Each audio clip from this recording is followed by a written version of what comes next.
Mr. Universe Canary Islands 2024. Last weekend at the Piramide de Arona, Mare Nostrum Resort in Tenerife, we experienced a day of pure sport with another edition of the Mr. Universe Canary Islands.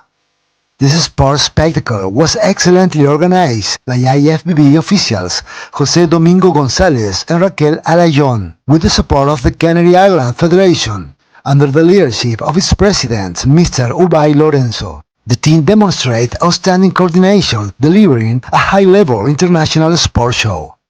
The overall winners were overall Master Men Bodybuilding, José Luis Ortiz; overall Men's Classic Physique, Luis García; overall Women's Bikini Fitness, Regina Tselik; overall Men's Bodybuilding, Pedro, Vieiras. Congratulations to all the team involved in this championship and to all the athletes for the fantastic sport show they presented.